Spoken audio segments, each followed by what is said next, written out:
नमस्कार। प्रादेशिक समाचार के साथ मैं पूनम किरकेट्टा। पहले मुख्य समाचार। झारखंड में विशेष टीकाकरण अभियान के पहले दिन 69,000 से अधिक लोगों ने कोविड-19 का पहला डोज लिया। पिछले 24 घंटों में 478 नए संक्रमित मिले। मुख्यमंत्री हेमंत सोरेन ने कहा, लंबे समय के बाद जनजीवन को सामान्य बनाने का प्रयास हो रहा शुरू। राज्य मंत्रिमंडल ने कोविड ड्यूटी वाले स्वास्थ्य कर्मियों को 1 महीने का अतिरिक्त वेतन देने का प्रस्ताव को दी मंजूरी। और आज विश्व पर्यावरण दिवस है। राज्य भर में कई कार्यक्रमों का किया जा रहा है आयोजन। और अब समाचार से पहले एक जरूरी संदेश। कोरोना संक्रमण को देखते हुए आपसे अपील है कि लापरवाही न बरतें और इन आसान उपायों का पालन कर सुरक्षित रहें। मास्क लगाएं, 2 गज की दूरी, सुरक्षित दूरी बनाए रखें, बार बार हाथ धोएं, साफ सफाई रखें और टीके जरूर लगवाएं। लोगों को कोविड से संबंधित जानकारी देने और उनके मार्गदर्शन के लिए राष्ट्रीय हेल्पलाइन कार्यरत है। इसका नंबर है 011-2397-8046 यानी 2397-8046 और 1075 यानी 1075। इसके अलावा राज्य हेल्पलाइन नंबर 104 डायल कर समस्या का त्वरित समाधान लिया जा सकता है। और आइए अब चलते हैं समाचारों की ओर। राज्य में वैक्सीनेशन को लेकर 3 दिवसीय विशेष अभियान चलाया जा रहा है। विशेष टीकाकरण अभियान के पहले दिन कल राज्य भर में 69,410 लोगों ने कोविड-19 का पहला डोज लिया। इस दौरान 1,42,670 लोगों को टीका देने का लक्ष्य रखा गया था, लेकिन लक्ष्य के विपरीत सिर्फ 49% लोगों का ही वैक्सीनेशन किया जा सका। इस दौरान 6,432 लोगों ने कोविड-19 का दूसरा डोज लिया। झारखंड में पिछले 24 घंटे में 478 नए कोरोना संक्रमित मिले, जबकि 1,170 लोग स्वस्थ हुए। स्वास्थ्य विभाग से मिली जानकारी के अनुसार राज्य में सक्रिय संक्रमितों की संख्या घटकर अब 6,832 हो गई है। राज्य में अब 87,08,909 सैंपलों की जांच की गई, जिसमें 3,40,408 की रिपोर्ट पॉजिटिव आई। इनमें से 3,28,542 लोग स्वस्थ हो चुके हैं, जबकि कोरोना संक्रमण के कारण 5,034 लोगों की मौत हो चुकी है। वहीं रिकवरी रेट बढ़कर 96.51% हो गई है। कोरोना संक्रमण काल में लगभग 50 दिनों के बाद झारखंड सचिवालय में अनलॉक 1 में कल कैबिनेट की बैठक हुई। देर शाम पत्रकारों से बातचीत करते हुए मुख्यमंत्री हेमंत सोरेन ने कहा कि कोरोना संक्रमण काल में लंबे समय बाद जनजीवन सामान्य बनाने की ओर फिर से ले जाने का प्रयास शुरू हो गया है। अब लंबे समय के बाद जीवन सामान्य की ओर फिर से ले जाने का प्रयास प्रारंभ हो रहा है। आज हम लोग भी प्रेजेंट दिल्ली में लंबे समय के बाद आए। वर्क फ्रॉम होम सब चल रहा था और कई सुख दुख घटनाओं के साथ हम लोग यहाँ खड़े। आपने अपने पत्रकार सहयोगियों को भी खोया, हम लोगों ने भी अपने कई रिश्ते नातियों को भी खोया, लेकिन इसी आशा उम्मीद के साथ कि कल और अच्छा बेहतर तरीके से हम लोग आगे बढ़ेंगे। मेरी ओर से बहुत बहुत शुभकामनाएं। राज्य में अब ट्रांसजेंडर्स को कोरोना वैक्सीन देने की शुरुआत हो गई है। इसके लिए कल रांची के रोस्पा टावर में विशेष कैंप लगाया गया। कोविड-19 सुरक्षा वाहन के माध्यम से 11 ट्रांसजेंडरों को टीके लगाए गए। इससे पहले उपायुक्त छवि रंजन ने उनके सवालों के जवाब देकर उनकी भ्रांतियां दूर की। कोरोना संक्रमण काल में गिरिडीह जिले में 5 युवाओं ने 100 से अधिक वैसे कोरोना पॉजिटिव मृतकों का अंतिम संस्कार किया, जिनके परिजनों ने उनके कोरोना होने के बाद उन्हें त्याग दिया था। विस्तृत जानकारी के साथ हमारे गिरिडीह संवाददाता।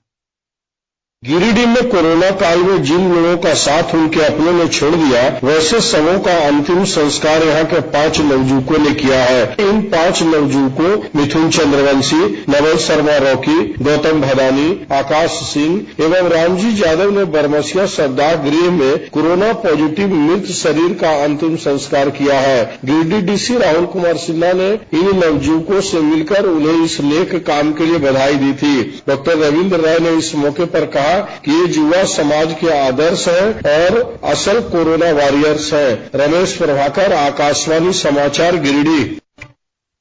केंद्र सरकार कोविड-19 महामारी के दौरान नागरिकों की सुविधा के लिए बनाई गई राष्ट्रीय स्तर की 4 हेल्पलाइन के बारे में जागरूकता पैदा कर रही है। सूचना और प्रसारण मंत्रालय अपने विभिन्न विभागों के जरिए इन हेल्पलाइन के बारे में जागरूकता को बढ़ावा दे रहा है। विभिन्न हेल्पलाइन नंबर इस प्रकार हैं। कोविड संबंधी सवालों का जवाब देने के लिए स्वास्थ्य और परिवार कल्याण मंत्रालय की हेल्पलाइन 1075, महिला और बाल विकास मंत्रालय की चाइल्ड हेल्पलाइन 1098, मनोवैज्ञानिक सहायता के लिए राष्ट्रीय मानसिक स्वास्थ्य और न्यूरो साइंसेज संस्थान निम्हांस की हेल्पलाइन 08046110007, कोविड-19 से जुड़ी किसी भी समस्या के लिए राष्ट्रीय हेल्पलाइन नंबर 011-2397-8046 या 1075 और राज्य हेल्पलाइन नंबर 104 डायल कर समस्या का त्वरित समाधान लिया जा सकता है। आकाशवाणी के ताजा तरीन समाचारों के लिए आप हमारी वेबसाइट newsonair.com पर लॉग ऑन कर सकते हैं।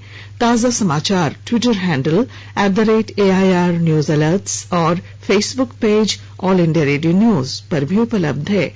आप प्रादेशिक समाचार एकांश के Twitter handle @AIR news _Ranchi और फेसबुक पेज तथा YouTube channel AIR news Ranchi पर भी हमारे बुलेटिन सुन सकते हैं।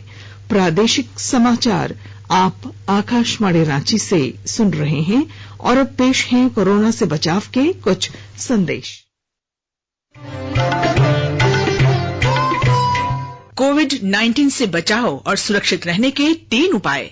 मास्क लगाएं, 2 गज दूरी है जरूरी, सुरक्षित दूरी रखें, हाथ और मुंह साफ रखें।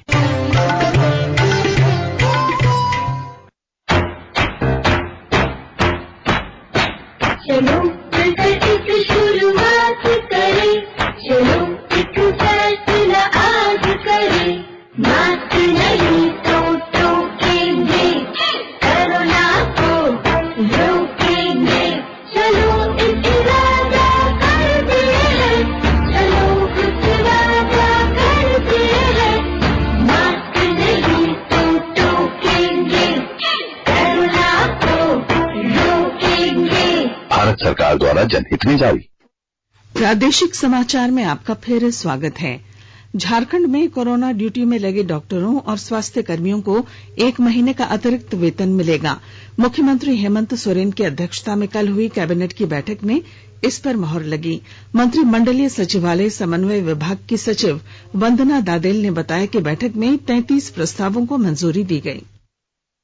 कोविड-19 से रिलेटेड जितने चिकित्सक या चिकित्सा कर्मी कोविड रिलेटेड कार्य से जुड़े हुए थे, उन्हें 1 माह का मूल वेतन अथवा मानदेय के समतुल्य प्रोत्साहन राशि प्रदान करने के प्रस्ताव पर मंत्रिपरिषद द्वारा मंजूरी स्वीकृति। 21वां स्वास्थ्य चिकित्सा शिक्षा एवं परिवार कल्याण विभाग का है और घटनोत्तर स्वीकृति का है। रिम्स रांची में सीटी स्कैन मशीन का क्रय करने हेतु वित्त नियमावली के नियम 235 के प्रावधानों को शिथिल करते हुए नियम 245 के अंतर्गत सीमेंस हेल्थकेयर प्राइवेट लिमिटेड के मनोनयन को घटनोत्तर स्वीकृति। 22वां यह स्वास्थ्य विभाग का है। रिम्स रांची के चिकित्सकों शैक्षणिक एवं गैर शैक्षणिक के 7वें पुनरीक्षित वेतनमान में वेतन पुनरीक्षण की स्वीकृति मंत्रिपरिषद द्वारा दी गई। गोड्डा जिले में कोरोना से आर्थिक स्थिति पर भी असर पड़ा है।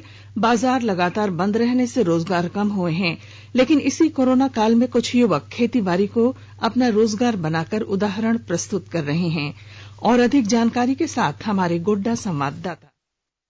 गोड्डा जिले में कोरोना से आर्थिक स्थिति पर भी असर पड़ा है। बाजार वगैरह बंद रहने से रोजगार कम हुए हैं, लेकिन इसी कोरोना काल में कुछ युवक खेतीबाड़ी को अपना रोजगार बनाकर मिसाल प्रस्तुत कर रहे हैं। गोड्डा के हरगौरी कृषक उत्पादन संगठन के सचिव अमरेंद्र कुमार अमर ने पॉली हाउस में पपीते की खेती से आर्थिक उपार्जन के टिप्स गोड्डा के किसानों को दिए हैं। किसानों की आमदनी बढ़ाने के लिए उम्दा किस्म के पपीते के बीजों को मंगाकर एक आधुनिक नर्सरी तैयार की गई है और पपीते के पौधे ग्रामीण क्षेत्रों में उपलब्ध कराए जा रहे हैं। ताइवान पपीते के हजारों पौधे यहाँ विकसित किए गए हैं। गांव में इन पौधों की बिक्री से अच्छी आमदनी हो रही है। युवक अमरेंद्र कुमार अमर इन किसानों को अच्छी किस्म के पपीते की खेती की तमाम जानकारियां और दवाई वगैरह उपलब्ध करा रहे हैं। पपीते की उन्नत वैरायटी की खेती से जुड़े किसान व्हाट्सएप के माध्यम से जुड़े हैं और खेती और मार्केटिंग की सारी जानकारियां ले रहे हैं। इन उन्नत पपीते के एक पौधे से करीब 1000 रुपये का लाभ मिल रहा है। आकाशवाणी समाचार के लिए गोड्डा से मैं रंजन कुमार। जनजातीय मामलों के केंद्रीय मंत्री अर्जुन मुंडा, स्थानीय विधायक नीलकंठ सिंह मुंडा और उपायुक्त शशि रंजन द्वारा कल खूंटी में संयुक्त रूप से बीज वितरण का ऑनलाइन शुभारंभ किया गया। इस दौरान कृषि जागरूकता रथ को भी हरी झंडी दिखाकर रवाना किया गया। इस मौके पर पूर्व मंत्री नीलकंठ सिंह मुंडा ने कहा कि मानसून आने से पहले ही कृषकों को बीज उपलब्ध कराया जा रहा है, जिससे किसानों को लाभ मिलेगा। उन्होंने खूंटी में कृषि विकास की संभावनाओं पर चर्चा करते हुए किसानों से बीज का सही इस्तेमाल करने की भी अपील की। मॉरिशस के दिवंगत पूर्व राष्ट्रपति अनिरुद्ध जगन्नाथ के सम्मान में भारत में आज एक दिन का राजकीय शोक रखा गया है। श्री जगन्नाथ का बृहस्पतिवार को निधन हो गया था। राजकीय शोक के प्रतीक स्वरूप देश के सभी सरकारी भवनों पर राष्ट्र ध्वज आधा झुका रहेगा और कोई सरकारी आयोजन नहीं होगा। विश्व पर्यावरण दिवस पर प्रधानमंत्री नरेंद्र मोदी आज सुबह 11 बजे एक कार्यक्रम में वीडियो कॉन्फ्रेंसिंग के जरिए हिस्सा लेंगे। इसका आयोजन पेट्रोलियम और प्राकृतिक गैस मंत्रालय तथा पर्यावरण, वन और जलवायु परिवर्तन मंत्रालय ने संयुक्त रूप से किया है। इस वर्ष के आयोजन का विषय है बेहतर पर्यावरण के लिए जैव ईंधन को बढ़ावा देना। आज दुनिया भर में विश्व पर्यावरण दिवस मनाया जा रहा है। प्रकृति के महत्व के प्रति लोगों को जागरूक बनाने के लिए संयुक्त राष्ट्र का सबसे बड़ा वार्षिक आयोजन होता है। संयुक्त राष्ट्र महासभा ने 1972 में स्टॉकहोम सम्मेलन में विश्व पर्यावरण दिवस मनाने की घोषणा की थी। हालांकि पहली बार इस दिवस का आयोजन 1974 में किया गया। इस वर्ष के विश्व पर्यावरण दिवस का विषय है पुनर्चिंतन, पुनर्सृजन और पुनर्स्थापना। इसी वर्ष संयुक्त राष्ट्र ने दशक को प्रकृति के संरक्षक का दशक बनाने की भी शुरुआत की। प्रतिवर्ष विश्व पर्यावरण दिवस की मेजबानी अलग अलग देशों द्वारा की जाती है। इस वर्ष ये मेजबानी पाकिस्तान कर रहा है। और अब संक्षिप्त खबरें। डीवीसी प्रबंधन मानसून को देखते हुए अलर्ट हो गया है। प्रबंधन की ओर से मानसून के दौरान डैम के पानी पर नियंत्रण और जल स्तर पर नजर रखने के लिए सीजनल कर्मचारियों को तैनात किया गया है। धनबाद के मैथन और पंचेत समेत डीवीसी के अन्य डैम पर कर्मियों को सिर्फ मानसून के समय 4 महीने के लिए नियुक्त किया जाता है। गढ़वा जिले में पुलिस ने कांडी थाना क्षेत्र में चर्चित मधु रंजन सिंह हत्याकांड मामले में 2 आरोपियों को गिरफ्तार कर लिया है। और सरायकेला खरसावां जिले में खाद्य सुरक्षा जांच दल द्वारा कई दुकानों में छापेमारी की गई। इस दौरान संदेहास्पद खाद्य सामग्रियों के सैंपलों को लेकर राज्य खाद्य जांच प्रयोगशाला नामकुम रांची भेजी गई है। और आइए अब नजर डालते हैं आज के अखबारों की सुर्खियों पर। टीएसी में अब राज्यपाल नहीं, सीएम नियुक्त करेंगे सदस्य, शीर्षक से प्रभात खबर ने इसे अपनी पहली खबर बनाया है। दैनिक भास्कर ने लिखा है ग्रामीण बिजली उपभोक्ताओं को डिले पेमेंट सरचार्ज माफ होगा। वहीं दैनिक जागरण ने लिखा है ग्रामीण बिजली उपभोक्ताओं को राहत। दैनिक हिंदुस्तान की सुर्खी है कोविड ड्यूटी वाले स्वास्थ्य कर्मियों को 1 महीने का अतिरिक्त वेतन। रांची एक्सप्रेस लिखता है गेतलसूद डैम में 100 मेगावाट क्षमता का फ्लोटिंग सोलर प्लांट लगाएगी हेमंत सरकार। वहीं अंग्रेजी दैनिक हिंदुस्तान टाइम्स और द टाइम्स ऑफ इंडिया ने रिजर्व बैंक की द्वैमासिक मौद्रिक नीति में मुख्य ब्याज दरों में कोई बदलाव नहीं करने की खबर को प्रमुखता से लिया है। और अब बुलेटिन के आखिर में मुख्य समाचार एक बार फिर।